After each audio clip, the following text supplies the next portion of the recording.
بسم اللہ الرحمن الرحیم۔ السلام علیکم کلاس 7، کیسے ہیں آپ لوگ؟ امید ہے کہ خیریت سے ہوں گے۔ آج ہمارا فرسٹ یونٹ ہے اور ہمارا ٹاپک ہے اللہ تعالیٰ کی نشانیاں۔ آپ سب نے بھی یہ ٹاپک گھر میں بیٹھ کے اس کی ریڈنگ کرنی ہے اور اس میں جو قرآنی آیات ہیں ان کو آپ نے کوشش کرنا ہے کہ آپ ان کو ترجمے کے ساتھ یاد کر لیں، ٹھیک ہے؟ تو ہمارا ٹاپک کیا ہے؟ اللہ تعالیٰ کی نشانیاں۔ اچھا، پہلی بات تو یہ ہے کہ نشانی ہوتی کیا ہے؟ نشانی کیا ہوتی ہے؟ نشانی کا مطلب یہ ہے کہ ایسی چیز جس سے ہم کسی چیز کو پہچانتے ہیں، یعنی ہم کہتے ہیں کہ یہ اس کی نشانی ہے تو اس نشانے سے ہم اس چیز کو پہچان لیتے ہیں۔ تو اسی طرح اللہ تعالیٰ کی نشانیاں کیا ہیں؟ اللہ تعالیٰ کی نشانیاں، یہ پوری کائنات جو ہے یہ اللہ تعالیٰ کی نشانیاں ہیں، ٹھیک ہے؟ کیونکہ اللہ تعالیٰ نے دنیا میں جتنی بھی چیزیں بنائی ہیں، جب ہم ان کو دیکھتے ہیں تو ہمارے دماغ میں سب سے پہلی چیز کیا آتی ہے کہ یہ کس نے بنائی ہے؟ اور جب ہم کہتے ہیں کہ یہ اللہ تعالیٰ نے بنائی ہے تو اس کا مطلب یہ ہے کہ وہ چیز ہمیں اللہ کو پہچاننے میں مدد کر رہی ہے، کہ اس چیز سے ہم اللہ تعالیٰ کو پہچان رہے ہیں، کہ دنیا میں جتنی بھی چیزیں بنائی ہیں وہ اللہ تعالیٰ نے بنائی ہیں، وہ اللہ تعالیٰ کی نشانیاں ہیں۔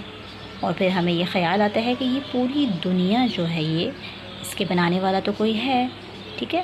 کیونکہ یہ کسی نے بنائی ہے، کسی کے بنائے بغیر تو وجود میں نہیں آ سکتی تھی، ٹھیک ہے؟ پھر اللہ تعالیٰ نے قرآن پاک میں ارشاد فرمایا، اِنَّ فِي خَلْقِ السَّمَاوَاتِ وَالْأَرْضِ وَاخْتِلَافِ اللَّيْلِ وَالنَّهَارِ لَآیَةٍ لِأُولِي الْأَلْبَابِ۔ سورہ آل عمران ہے یہ اور آیت نمبر 190۔ ترجمہ: بے شک آسمانوں اور زمین کی پیدائش اور رات اور دن کے آنے جانے میں عقل والوں کے لیے نشانیاں ہیں۔ تو اللہ تعالیٰ نے قرآن میں بھی فرما دیا کہ آسمانوں اور زمین کی پیدائش، یعنی یہ آسمان اور زمین کے بنانے والا کوئی ہے، اور دن اور رات کے آنے جانے میں دن ہوتا ہے پھر رات ہوتی ہے، رات اور دن چینج ہوتے ہیں نا، ایسا تو نہیں ہوتا کہ دن ہے تو پھر دن ہی رہتا ہے اور رات ہے تو پھر رات ہی رہتی ہے۔ تو اللہ تعالیٰ نے فرمایا کہ یہ عقل والوں کے لیے نشانیاں ہیں، جو سمجھنا چاہتے ہیں، جو عقل والے ہیں، جو ان چیزوں پہ غور و فکر کرتے ہیں، ان کے لیے یہ نشانیاں ہیں۔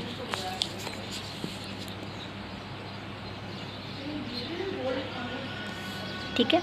تو کائنات میں کون کون سی نشانیاں پائی جاتی ہیں؟ ٹھیک ہے، ایک کوسچن ہے کہ کائنات میں کون کون سی نشانیاں پائی جاتی ہیں؟ کائنات میں تو بہت ساری نشانیاں پائی جاتی ہیں، بے پناہ نشانیاں پائی جاتی ہیں، اور اس میں سے کچھ عظیم نشانیوں کے بارے میں لکھا ہوا ہے، مثلاً دور آب کا نظام، واٹر سائیکل، اور دور خوراک کا نظام، فوڈ سائیکل، اور انہی میں سے ایک نظام شمسی، سولر سسٹم، جو کہ آپ 3 کلاس سے پڑھتے ہوئے آ رہے ہوتے ہیں سولر سسٹم کے بارے میں۔ نظام شمسی سے مراد وہ نظام ہے جو سورج اور اس کے گرد گھومنے والے سیاروں پر مشتمل ہے، ٹھیک ہے؟ یہ تو آپ نے پڑھا ہی ہوگا کہ سولر سسٹم ہوتا ہے اور اس کے 8 پلانٹس ہوتے ہیں اس کے ساتھ، ٹھیک ہے؟ تو یہ ساری چیزیں بھی کیا ہیں؟ یہ اللہ تعالیٰ کی نشانیاں ہیں۔ یہ ستارے، یہ سیارے جو سورج کے گرد گردش کرتے ہیں، ٹھیک ہے؟ تو اللہ تعالیٰ نے ان کا ایک خاص راستہ مقرر کیا ہے جسے مدار کہتے ہیں، یعنی یہ بھی اللہ کے حکم کے مطابق گردش کرتے ہیں سورج کے گرد، اللہ کے حکم کے بغیر یہ موو نہیں کر سکتے۔ تو قرآن پاک میں پھر اللہ تعالیٰ نے ارشاد فرمایا کہ للشمس ينبغي لها أن تدرك القمر ولا الليل سابق النهار وكل في فلك يسبحون۔ نہ سورج کی مجال ہے کہ وہ چاند سے ٹکرا جائے اور نہ رات دن سے پہلے آ سکتی ہے، یہ سب مقررہ دائروں میں گردش کر رہے ہیں، ٹھیک ہے؟ یعنی یہ ساری چیزیں جو ہے جن کی موومنٹ چل رہی ہے لیکن یہ ایک دوسرے سے ٹچ نہیں کر سکتے، یہ اللہ تعالیٰ کا نظام ہے نا۔ اللہ تعالیٰ کا نظام تو بالکل پرفیکٹ ہے، کیونکہ اللہ تعالیٰ کی ذات جو ہے وہ سب سے اعلیٰ ہے، اور اللہ تعالیٰ کی کسی بھی بنائی ہوئی چیز میں کوئی بھی غلطی تو ہو ہی نہیں سکتی، سوال ہی پیدا نہیں ہوتا۔ تو اس لیے ساری چیزیں جو اللہ تعالیٰ نے بنائی ہیں وہ اپنے دائرے میں اللہ تعالیٰ کے حکم کے مطابق موومنٹ کر رہی ہیں جب تک اللہ تعالیٰ چاہے، ٹھیک ہے؟ پھر سوال یہ ہے کہ کیا دن اور رات کا تعلق بھی نظام شمسی سے ہے؟ یعنی سولر سسٹم، ٹھیک ہے، دن اور رات کیا اس وجہ سے آتے ہیں؟ تو بالکل دن اور رات کا جو ہے وہ نظام شمسی سے گہرا تعلق ہے، کیونکہ کلاس آپ کو پتہ ہے کہ زمین کی حرکت کی وجہ سے دن اور رات کا آنا جانا ہے، زمین کی موومنٹ کی وجہ سے۔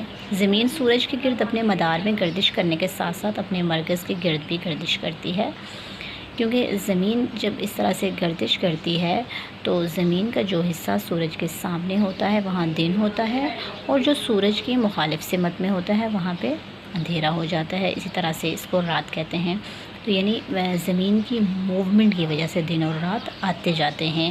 اگر وہ ایک جگہ رک جائے، وہ گردش نہ کرے، تو کچھ جگہ پہ رات ہو اور کچھ جگہ پہ دن ہو جو کہ چینج نہ ہو۔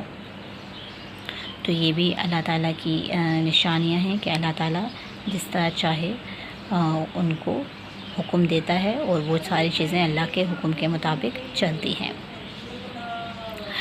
اچھا، دن اور رات کی پیدائش کا کیا مقصد ہے؟ یعنی اللہ تعالیٰ نے دن اور رات کیوں پیدا کیے؟ ایسا نہیں ہو سکتا تھا کہ دن ہی ہوتا، رات کی ضرورت نہ ہوتی، یا رات ہی ہوتی، دن کی ضرورت نہ ہوتی۔ لیکن اللہ تعالیٰ کی چیزوں کے پیچھے تو ہر ایک چیز کی حکمت ہے نا۔ اللہ تعالیٰ نے دن بنایا کہ دن میں ہم اپنے کام کریں، ہمیں جو بھی کرنا ہے، پڑھنا ہے، دن کے کام کرنے ہیں وہ سارے ہم کریں گے، اور پھر رات کو ہم آرام کریں گے، کیونکہ انسان بھی ایک مشین کی طرح ہوتا ہے، وہ 24 آورز کام نہیں کر سکتا، اس کو بھی آرام کی ضرورت ہوتی ہے۔ اور اگر اس طرح سے ہوتا کہ دن ہی ہوتا، رات اللہ تعالیٰ نے نہ بنائی ہوتی، تو انسان پھر کنٹینیوسلی کام کرتا، وہ تھک جاتا۔ تو اس لیے اللہ تعالیٰ نے دن اور رات کو بنایا کہ دن میں انسان اپنے کام کاج کرے، اور رات کو انسان جو ہے وہ ریسٹ کرے، آرام کرے، اور پھر اگلے دن تازہ دم ہو کے وہ اپنے کام شروع کرے۔ تو اس کے لیے بھی اللہ تعالیٰ نے قرآن میں نازل فرمایا۔ قرآن میں آیت ہے ترجمہ، یہ اسی اللہ کی رحمت ہے کہ اس نے تمہارے لیے رات اور دن بنائے تاکہ تم رات میں سکون حاصل کرو اور دن کو اپنے رب کا فضل تلاش کرو تاکہ تم شکر گزار بنو۔ اچھا، اس کے بعد ہے کہ کیا وقت کا حساب بھی نظام شمسی کے ذریعے سے کیا جاتا ہے؟ بالکل، وقت کا حساب بھی جو ہے وہ ہم چاند اور سورج زمین کی حرکت سے کرتے ہیں۔ یعنی ہماری زمین اپنے مرکز کے گرد ایک چکر 24 گھنٹوں میں مکمل کرتی ہے، اسے ہم ایک دن شمار کرتے ہیں۔ اسی طرح زمین اپنے مدار میں سورج کے گرد ایک چکر 365 دنوں میں پورا کرتی ہے، اسے ہم شمسی سال کہتے ہیں۔ چاند کا زمین کے گرد ایک چکر 29 یا 30 دنوں میں پورا ہوتا ہے، اسے ہم قمری مہینہ شمار کرتے ہیں۔ اللہ تعالیٰ نے قرآن مجید میں اس بات کو یوں بیان فرمایا کہ هو الذی جعل الشمس ضیاء والقمر نورا وقدره منازل لتعلموا عدد السنین والحساب۔ ترجمہ، وہی اللہ ہے جس نے سورج کو روشن اور چاند کو چمکدار بنایا، چاند کے گھٹنے اور بڑھنے کی منزلیں مقرر کر دی تاکہ تم اس سے برسوں اور تاریخوں کے حساب معلوم کرو۔ تو یہ ساری چیزیں اللہ تعالیٰ نے انسانوں کے لیے بنائی ہیں، کائنات کے لیے بنائی ہیں، تاکہ ہم یہاں رہ کر اللہ تعالیٰ کی بنائی ہوئی چیزوں پر غور و فکر کریں۔ اللہ تعالیٰ نے ہر چیز اسی لیے بنائی ہے کہ ہم اس کو غور و فکر کریں۔ قرآن مجید نازل کیا، قرآن مجید اس لیے نازل نہیں کیا کہ ہم اس کو صرف پڑھ کے بند کر کے رکھ دیں، بلکہ ہمیں اس پہ بھی غور و فکر کرنا چاہیے۔ اگر ہم قرآن کو جیسے پڑھ لیتے ہیں تو ہمیں یقیناً اس کا ترجمہ پڑھنا چاہیے کہ اللہ تعالیٰ نے قرآن میں کیا فرماتا ہے۔ اب آپ نے یہ ایک ٹاپک پڑھا اور اس سے آپ کو معلوم ہوا کہ اس میں جتنی باتیں ہیں وہ ساری قرآن میں لکھی ہوئی ہیں۔ اسی لیے اسی طرح سے ہمارے روزمرہ کی چیزیں اور ہر ہماری پریشانی جس کا حل قرآن میں موجود ہے۔ کوئی بھی بات ایسی نہیں ہے جس کا حل جو ہے قرآن میں موجود نہیں ہے۔ تو اسٹوڈنٹ، یہ تھا آج کا ہمارا ٹاپک۔ آپ اس کو پڑھیں اور اس ویڈیو کو بھی آپ سنیں، اور کوئی بھی بات آپ کو سمجھ میں نہیں آتی تو بالکل آپ اس کے بارے میں کوسچن کریں، آپ مجھ سے پوچھیں، انشاءاللہ میں آپ کو آنسر دوں گی۔ اور اس کو پہلے آپ پڑھ لیں، اور پھر انشاءاللہ نیکسٹ کلاس میں ہم اس کے سوالات و جوابات اور جو بھی ہماری ایکسرسائز ہے ہم اس کو سالو کریں گے۔ اوکے، اللہ حافظ، ٹیک کیئر۔